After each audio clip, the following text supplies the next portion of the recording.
Hello प्यारे दोस्तों, कैसे हो आप। स्वागत है आपका एक और नए वीडियो में। तो आज के इस वीडियो में हम सीखेंगे माध्य निकालना। माध्य कहें या समांतर माध्य कहें, है ना, बात एक ही है। तो इसको हम समांतर माध्य भी कहते हैं। तो अगर आप कक्षा 10 में पढ़ रहे हैं तो यह वीडियो आपके लिए बहुत ही महत्वपूर्ण होने वाला है, क्योंकि इसका क्वेश्चन बोर्ड एग्ज़ाम में हर बार पूछा जाता है ना। तो माध्य का क्वेश्चन बोर्ड एग्ज़ाम में आना ही आना है ना। तो पक्के में ये क्वेश्चन ज़रूर पूछा जाता है। तो इस क्वेश्चन को आप ज़रूर अच्छे से तैयार कर लें, है ना। तो चलिए शुरू करते हैं।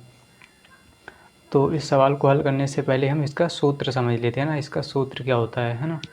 चलिए इसका सूत्र देख लेते हैं। तो माध्य का सूत्र होता है सिग्मा एफ एक्स बटे में सिग्मा एफ, है ना।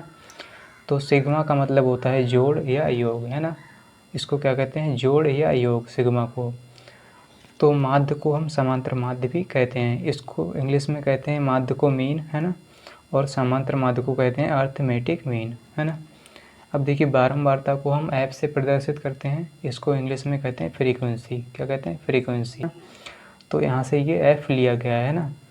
अब देखिए जो एक्स इसमें लिखा हुआ है ना, इसको हम क्या कहते हैं, मध्यमान, है ना। यहाँ पर क्या है, एक्स, है ना, एफ एक्स है। तो एफ को तो हम कहते हैं फ्रीक्वेंसी यानी बारंबारता, है ना। और जो एक्स है इसको कहते हैं मध्यमान, है नहीं, बीच का मान, है ना। तो इसको हम सवाल में समझेंगे, यानी कि क्वेश्चन को हल करेंगे तभी समझेंगे, है ना। चलिए तो सवाल को अब हम हल करेंगे, है ना। तो इस तरह से आपको एक सारणी दे दी जाएगी, है ना, जिसमें वर्ग अंतराल लिखा रहेगा और बारंबारता लिखी रहेगी, है ना। तो यहाँ पर कहेगा कि निम्न सारणी से माध्य ज्ञात कीजिए, है ना। इस तरह से आपसे कहेगा, है ना, माध्य बोलें या समांतर माध्य बोलें, है ना। तो वर्ग अंतराल में देखिए दो दो संख्याएं दी रहेंगी आपको, दो दो संख्याएं, है ना। जैसे 0 से 10 है और 10 से 20, 20 से 30, है ना। इस तरह से आपको दिया रहेगा। और जो बारंबारता होगी उसमें ये संख्याएं दी रहेंगी आपको, है ना। तो इस तरह से आपको क्वेश्चन को हल करना है ना। तो चलिए इसको कैसे हल करेंगे उसको समझते हैं ना।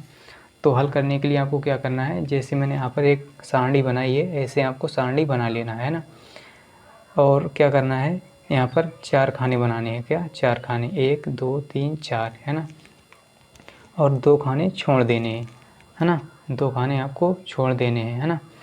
और देखिए पहले खाने में क्या लिखना है, वर्ग अंतराल जो दिया हुआ है सवाल में। यहाँ पर वर्ग अंतराल है, इसको सभी को यहाँ पर इस सारणी यानी इस खाने में उतार लेना है ना। अब देखिए जो बारंबारता है ना, बारंबारता दी हुई है, इसको भी आपको दूसरे खाने में सभी संख्याओं को लिख लेना है ना। ऐसे जो बारंबारता है इसको लिख लेना है ना। तो यहाँ पर कुछ नहीं किया गया है, केवल क्वेश्चन को यहाँ पर उतारा गया है ना। तो इसी तरह से आपको पहले और दूसरे खाने में ये सभी उतार लेना है। पहले में उतारना है वर्ग अंतराल, दूसरे में बारंबारता, है ना। तो अब क्या करना है, आपको 2 खाने छोड़ देने हैं, है ना। और नीचे 1 खाना छोड़ देना है, इस तरह से जहाँ पर छोड़ा गया है इस तरह से भी आपको छोड़ देना है ना। अब क्या करेंगे, अब देखिए हम इसको सवाल को सॉल्व कैसे करेंगे, है ना, इसको समझते हैं। तो सॉल्व करने के लिए सबसे पहले आप सूत्र देखिए, है ना। सूत्र में देखिए क्या क्या दिया हुआ है ना, किस किस का मान हमें रखना पड़ेगा, है ना। तो देखिए एफ़ का मान रखना होगा, यानी सिग्मा एफ एक्स का मान रखना होगा और सिग्मा एफ़ का मान। तो सिग्मा एफ़ का मान तो हम यहाँ से निकाल सकते हैं ना। तो एफ़ का मान तो यहाँ पर दिया हुआ है, यहाँ से हम निकाल सकते हैं। किसका मान दिया हुआ नहीं है, एक्स का मान, है ना।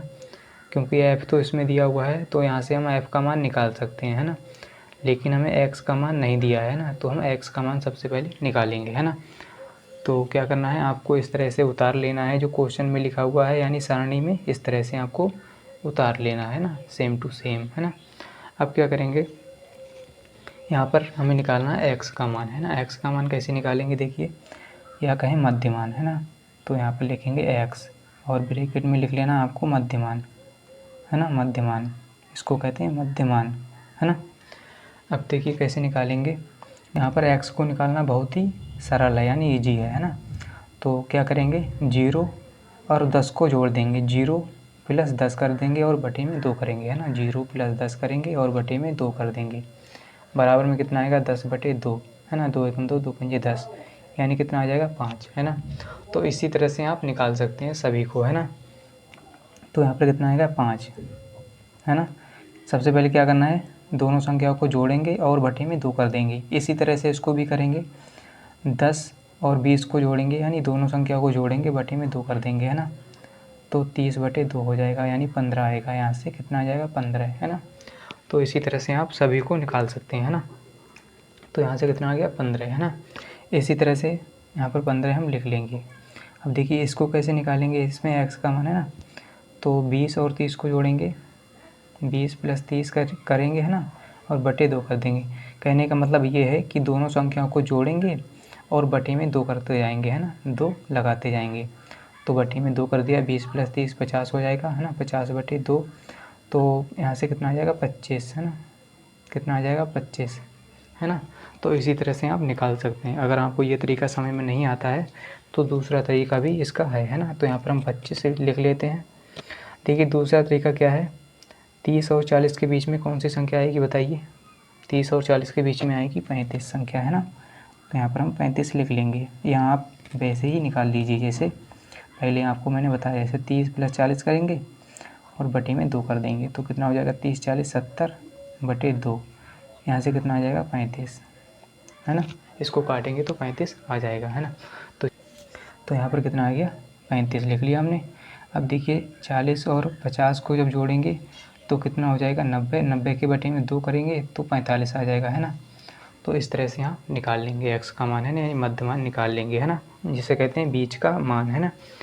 तो चलिए यहाँ से हमें क्या मिल गया, x, है ना। तो अब क्या करेंगे हम, अब देखिए इसमें क्या करेंगे, सिग्मा f(x) निकालेंगे और सिग्मा f निकालेंगे, है ना। तो सबसे पहले हम सिग्मा f निकालेंगे। तो सिग्मा का मतलब होता है जोड़, है ना। तो f को जोड़ देंगे, यानी जो f है इसको हम इन्हीं सभी संख्याओं को जोड़ देंगे, है ना। तो यही हो जाएगा हमारा सिग्मा f, है ना। तो जब इसको जोड़ेंगे 5 और 6 11, 11 8 कितना हो जाएगा, 19, 19 और 3 22, 22 4 26, है ना, 26 हो गया। अब यहाँ से सिग्मा f निकल के आ गया। अब निकालेंगे हम f × x, है ना, क्योंकि सवाल में दिया हुआ है f(x), है ना। तो पहले f(x) निकालेंगे। तो यानी f(x) कैसे निकलेगा, f की गुणा x से करेंगे। तो ये f है, ये x है, तो इसकी गुणा करते जाएंगे, है ना। तो कैसे करेंगे, देखिए f क्या है, 5 है, और x क्या है, 5, है ना। तो इसकी गुणा करेंगे, यानी इन दोनों के ऐसे गुणा करते जाएंगे, है ना, इन सभी की गुणा करते जाएंगे। तो हमारा f(x) निकल के आ जाएगा, है ना। तो 5 25 हो जाएगा, है ना, और 15 छक्का 90 हो जाएगा, है ना। गुणा इनकी करते जाना, है ना, 25 8 200 हो जाएगा, है ना। और 35 को गुणा 3 से करेंगे तो 105 आएगा, है ना। और 45 की गुणा 4 से करेंगे तो 180 हो जाएगा, है ना।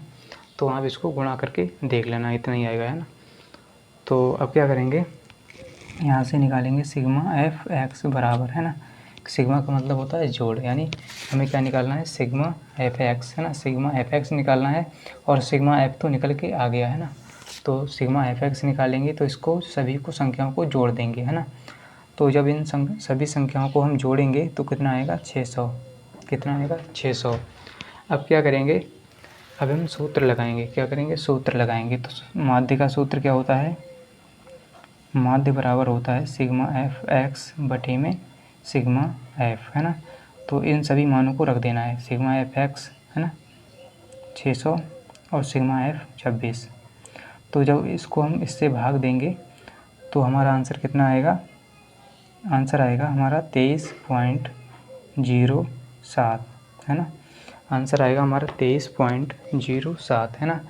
तो यही जो है हमारा आंसर हो जाएगा 23.07, यही हमारा आंसर है। आप इसको भाग लगा के देख लेना, है ना। तो उम्मीद करता हूँ कि आपको ज़रूर समझ में आया होगा। अगर वीडियो अच्छा लगा है तो वीडियो को लाइक कर दीजिए एंड चैनल को सब्सक्राइब कर लीजिए। मिलते हैं अगली वीडियो के साथ। आज के लिए इतना ही, जय हिंद।